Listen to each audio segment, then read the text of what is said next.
I'm leaving home for the coastline, someplace under the sun. I feel my heart. Salut les voyageurs, moi c'est Manon de Manostralia. J'accompagne toutes les personnes qui souhaitent partir en Australie pour travailler, voyager ou faire des études. Aujourd'hui, on se retrouve pour notre vidéo du mois et dans cette vidéo, on va voir ensemble Ayan qui est un PVTiste en Australie et il a décidé de nous raconter son expérience, ses anecdotes qui sont ultra drôles et voilà, et tout son parcours en Australie. Donc je vous laisse visionner cette vidéo et moi je vous dis à bientôt.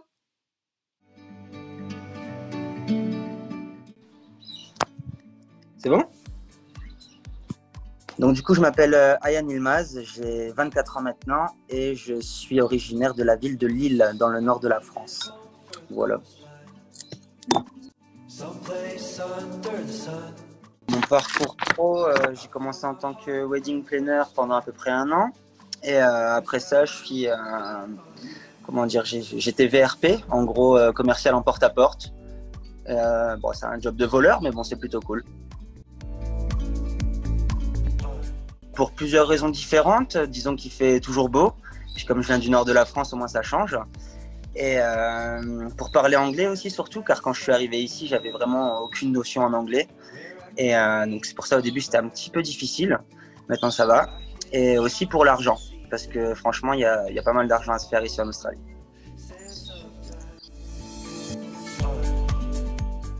Donc du coup, j'avais participé à une réunion d'information avec Manon à Lille, dans un bar Australian bar, dans le genre. Et donc je savais à peu près ce qu'il fallait faire. Du coup, quand je suis arrivé, avant d'arriver, j'ai pris donc mon visa. Je suis un peu parti sur un coup de tête avec un ami. Et on a demandé, je me souviens, j'étais en voiture, j'avais demandé mon visa. Et 2 minutes après, il avait directement été accepté. Donc du coup, on s'est dit qu'il fallait prendre une assurance. Donc pour l'assurance, c'est très simple. Je suis allé sur le site, j'ai regardé les différentes offres pour les backpackers. Ensuite, pour le permis international, j'en ai fait ma demande, mais j'ai envoyé les papiers trop tard. Du coup, je l'ai pas reçu. Et là, du coup, je suis avec mon permis français, mais bon, ça passe aussi. Malheureusement, j'ai perdu ma carte de permis français, donc je dois refaire une demande. Et pour la banque, franchement, c'est super simple. Tu vas à la banque, on demande d'ouvrir un compte bancaire et puis franchement, c'est fait dans l'heure. Zéro problème avec ça. Alors, du coup, pour l'arrivée, je suis arrivé donc dans la ville de Perth, dans le Western Australia. Mes premiers logements, c'est simple, c'était l'hostel, le Billabong, là où il y a plein de Français. D'ailleurs, en arrivant, première personne que j'ai vue dans ma chambre, c'était un Français qui venait de Lille également. Et du coup, je suis resté là quelques semaines. J'ai fait quelques hostels différents, histoire de rencontrer des nouvelles têtes. Et pour le travail, au début, c'était un petit peu difficile. Bon, il n'y a pas vraiment eu de Covid ici, on n'a pas eu de confinement ni rien. Mais disons qu'au début, les Australiens étaient un petit peu inquiets à propos de ça. Donc, tu ne pouvais pas trouver du travail aussi facilement. Donc au début, c'était un peu la galère. Et après, j'ai eu différents jobs. J'ai commencé dans une ferme de poulets. C'était pas vraiment une ferme en fait. C'était un abattoir. Et donc c'était vraiment chiant comme job. T'étais pas payé énorme. Et puis tu devais en gros prendre les poulets à la chaîne, puis les accrocher à la chaîne d'au-dessus pour qu'après, voilà quoi, on connaît la suite. Et j'ai fait ça, mais ça comptait malheureusement pas pour le visa. Mais bon, je l'ai fait quand même pour avoir de l'argent. Mais franchement, horrible ce job, horrible. T'as les mains, franchement, après, t'arrives même plus à craquer tes doigts, quoi. Et donc, j'ai fait ça pendant 3 semaines à peu près. Ensuite, j'ai trouvé une ferme de fraises, Strawberry Farm. Mais pareil, le salaire, il était médiocre. C'était au rendement. Et franchement, en fait, il y avait énormément de personnes dans la ferme. Et il y en avait, celui qui se faisait le plus d'argent, et encore, il était super rapide. C'était genre du 180, peut-être $250 la journée. Mais franchement, les conditions de travail, elles sont terribles. T'es à genoux, tu dois rester à genoux et pousser un caddie qui pèse 1 tonne dans la boue, là, qui pleut, qui vente, qui neige. Enfin, il neige pas ici, mais bon, qu'il fasse froid ou non. En plus, t'as la période de l'hiver, c'était un peu chiant. Et après ça, on a mis une annonce sur Gumtree. Gumtree, c'est un peu comme le Bon Coin, on va dire. Tu peux acheter des choses, tu peux aussi mettre des annonces pour du travail. Et on a été contacté par mon boss actuel, Je suis toujours avec lui, sauf là pour la harvest. En gros, je travaille dans une place où il collecte le grain, où les camions viennent décharger le grain. Franchement, ce job-là est merveilleux. Je fais ça juste pendant 2 mois. Au niveau de la paye, ça paye très bien. C'est du 28$ de l'heure en semaine et le week-end, c'est 42$ le samedi. Et donc sinon, oui, je suis dans cette ferme-là. En fait, c'est une ferme de céréales, c'est immense. On fait un peu de tout. Franchement, tous les jours, c'est différent. On conduit des tracteurs, on fait de la tronçonneuse, on fait de la clôture, on répare des trucs. Franchement, c'est super intéressant. Et il nous a donné, donc pour moi et mon ami, il nous a donné une maison et un 4x4. Franchement, la maison, en plus, elle est vraiment exceptionnelle. On a une super vue, on a même une superbe piscine. Et du coup, cette semaine, il est venu me demander si j'étais intéressé pour continuer avec lui pour mon 2e visa. Du coup, voilà. Et puis du coup, ouais, ça fait depuis le mois de juillet qu'on est ici. On est dans le bush, dans le désert australien. Et franchement, c'est pas mal. On est à peu près à 2h30, 3h de Perth. Et c'est cool. Ah oui, déjà pour la voiture, on a fait le coup pour acheter la voiture. Tu me demandais sur la question précédente. On a eu un super V6, c'est génial, pour 950$ à l'époque où, au tout début de la crise sanitaire, comment dire, 1 euro, c'était genre 1,99$, donc c'était super. On a acheté la voiture 950$, donc ça nous est revenu à quoi, même pas 500€. Franchement, super cool. Et donc pour les road trips, non, j'en ai pas fait. J'en ai pas fait pour le moment. J'en ressens pas vraiment l'envie de le faire. Quand il faut bouger quelque part, je bouge pour aller faire du camping, des choses comme ça.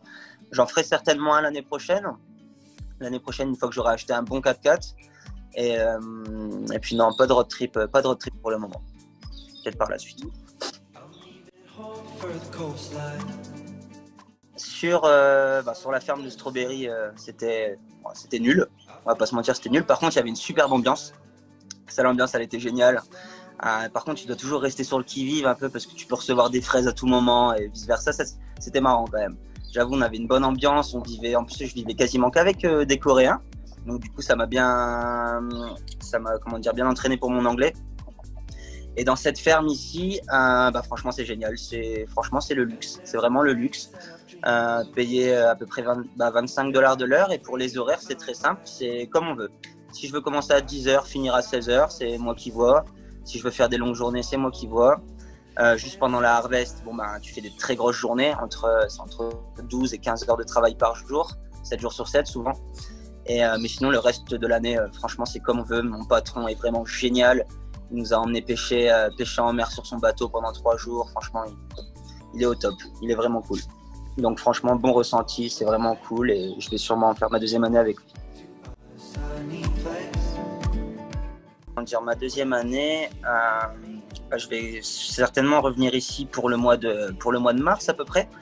J'aimerais bien peut-être juste avant aller voir le Grand Prix de Melbourne là, pour la Formule 1 et ensuite revenir ici donc pour travailler minimum 6 mois pour ensuite avoir donc le 3e visa.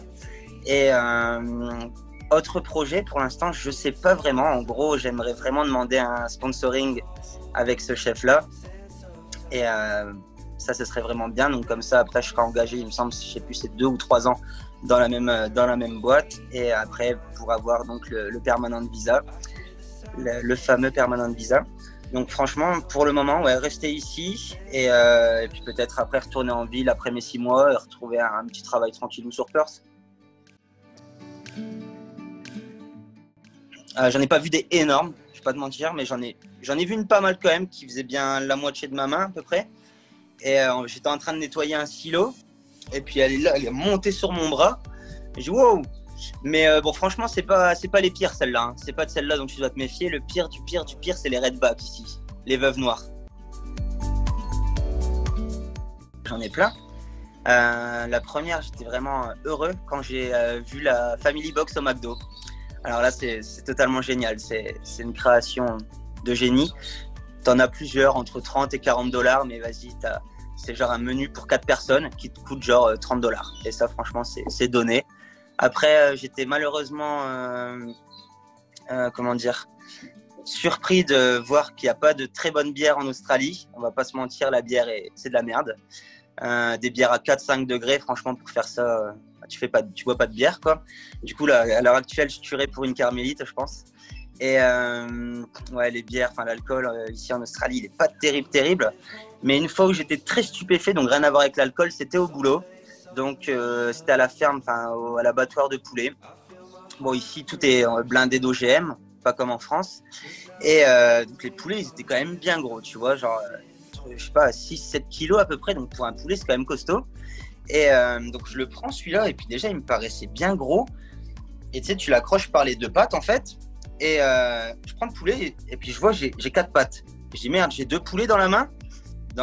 Et en fait je regarde, mais non, c'était un poulet avec 4 pattes. Ça c'est incroyable. Du coup directement j'appelle le chef qui est à côté. Et puis il vient et il le claque sur la chaîne avec les autres. Rien à foutre. Ah, j'étais choqué, 4 jambes sur un poulet. Je dis waouh. Et puis voilà, enfin ouais. Ah si, la première fois que j'ai vu un...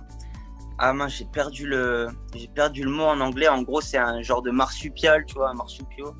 Et c'est quand même assez gros. Et au tout début, j'étais en LPX à Mandurah. Bon, ce LPX, c'était pourri. La meuf était totalement lunatique, alcoolique, enfin tout ce qu'il faut, quoi, la totale. Et d'ailleurs, on est tous partis du jour au lendemain parce qu'elle voulait en virer un qui était super cool. Du coup, on a tous décidé de se barrer. Et en voulant aller me coucher dans ma tente, et j'ai vu du coup cette espèce de gros animal sur ma tente. Et du coup, première fois que je vois ça en Australie, je me dis merde, putain, c'est quoi ce truc? Et puis voilà, là j'étais assez surpris quand même. J'étais assez surpris. Voilà.